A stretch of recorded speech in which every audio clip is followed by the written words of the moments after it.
ಪ್ರಿಯಾಪಿತು YouTube channel. Ugadi ಹಬ್ಬ ಬಂತು. ಯುಗಾದಿ ಅಂದರೆ ಹೊಸ ವರ್ಷ ಅಲ್ವಾ? ಹಾಗಾಗಿ ಪ್ಲಾಸ್ಟಿಕ್ ಅಲ್ಯೂಮಿನಿಯಂ ಮುಕ್ತ ಅಡುಗೆ ಮನೆ ಮಾಡಬೇಕು ಅಂತ ಎಲ್ಲ ಹಳೆ ಪಾತ್ರೆ ಪಗಡಗಳನ್ನ ತೊಗೊಂಡು ಒಂದು ಚೀಲದಲ್ಲಿ ತುಂಬಿಸ್ಕೊಂಡು ಕಾರಲ್ಲಿ ಹಾಕ್ಕೊಂಡು ಪಾತ್ರೆ ಅಂಗಡಿ ಹೊರಟ್ವಿ. ನಾವು ಗೊತ್ತಿಲ್ಲದೆ ಮಾಡೋ ತಪ್ಪುಗಳಿಂದ ನಮ್ಮ ಹೆಲ್ತಿಗೆ ಎಷ್ಟೊಂದು ತೊಂದರೆಗಳಾಗುತ್ತೆ ಅಂದರೆ ನಮಗೆ ಅದ್ರ ಬಗ್ಗೆ ಅರಿವು ಕೂಡ ಇರಲ್ಲ. ನನಗೆ ಸ್ವಲ್ಪ ಅದ್ರ ಬಗ್ಗೆ ನಾಲೆಜ್ ಬಂದಾಗ ಗೊತ್ತಾಗಿದ್ದು, ನನಗೆ ಎಕ್ಸ್ಪೀರಿಯನ್ಸ್ ಆಗಿದೆ. ನಾವು ಸಾಂಬಾರೆಲ್ಲ ಮಾಡಿದ ಮೇಲೆ ಅದನ್ನು ಬೇರೆ ಬಟ್ಲಿಗೆ ಇಲ್ಲ ಬೇರೆ ಪಾತ್ರೆಗೆ ಶಿಫ್ಟ್ ಮಾಡ್ಕೊಳ್ಳುವಾಗ ಅದರಿಂದ ಒಂದು ಲಿಕ್ವಿಡ್ ಥರ ಬರ್ತಾಯಿತ್ತು. ಅದ್ರ ಬಗ್ಗೆ ಅಷ್ಟು ಗೊತ್ತಿಲ್ಲದಿರೋದಕ್ಕೆ ಆವಾಗ ಅದೇನೋ ಅಷ್ಟು ಮ್ಯಾಟ್ರ್ ಆಗಲಿಲ್ಲ. ಬಟ್ ಇವಾಗ ಅದನ್ನು ಏನು ಅಂತ ತಿಳ್ಕೊಂಡು ಶಾಕ್ ಆಗಿಬಿಟ್ಟೆ.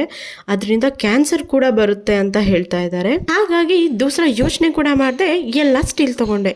ಇದರಿಂದನೇ ಅನಿಸುತ್ತೆ ನಮ್ಮ ಹಿರಿಯರು ಕಲ್ಲು, ಹಿತ್ತಾಳೆ, ಮಣ್ಣಿನ ಪಾತ್ರೆಗಳನ್ನ ಬಳಸ್ತಾ ಇದ್ರು ಅನಿಸುತ್ತೆ. ಹಾಗೆ ನನಗೆ ಕಾಂಪ್ಲಿಮೆಂಟ್ರಿಯಾಗಿ ಒಂದು ಗಿಫ್ಟ್ ಕೊಟ್ಟರು.